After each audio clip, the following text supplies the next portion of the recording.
The school's graduation requirement was completely ridiculous. Two strangers had to get married. Couples with low scores wouldn't be allowed to graduate. To make things even more extreme, the school even prepared fully furnished marital apartments. Everything they needed was provided. A sensor in the living room constantly monitored their behavior and assigned scores. Since the pairings were random, Jack ended up with a girl he couldn't stand. Even though she was the most beautiful girl in school, her personality was awful. She had a short temper, she dressed provocatively, and she always acted superior. She wouldn't even glance at average-looking guys. But the moment she saw someone handsome, she would instantly look obsessed. The truth was, Jack already had a crush. It was Linda, his childhood friend. But now, he was stuck living with someone he hated. Even worse, both of their crushes had been paired up together in another group. Just as Jack was feeling down, their awkward behavior caused the censor to deduct points. Jack thought Jenny wouldn't care either. But to his surprise, she got extremely worked up. She immediately ordered him to act like a loving husband. The reason was simple. She wanted the highest score. Then she could switch partners. Jack was shocked that partner switching was even allowed. Jenny then pulled out the couple handbook. It clearly stated that the top 10 couples at the end of the month would have the right to swap partners. So from now on, Jack had no choice but to cooperate with her. They had to rank in the top 10, which meant they had to act like a real married couple.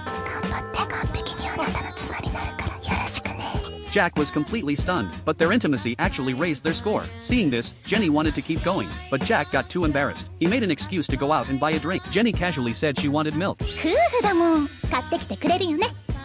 While buying drinks, Jack suddenly heard a familiar voice. It turned out the girl he liked was out walking with her assigned partner. Jack immediately hid in a corner. He overheard their conversation. They were calling each other in an intimate way. Hearing that, Jack felt heartbroken. Soon, he returned to the apartment. When Jenny saw how upset he looked, she quickly figured out what had happened. But unexpectedly, she gently patted his head. That sudden closeness shocked Jack. Then Jenny suggested something. They should pretend to be a real couple. After making the top 10, they could switch partners. Jack found the idea somewhat convincing. Just as he was hesitating, the doorbell suddenly rang. George had come to invite Jack to a convention. Jack was about to leave right away, but leaving like that might cost them points. However, things would be different if they shared a goodbye kiss before leaving. Jack didn't dare at first, but George kept urging him from outside, and Jenny kept teasing him. Under that pressure, Jack made up his mind. He lifted Jenny's chin. Before she could react, he kissed her.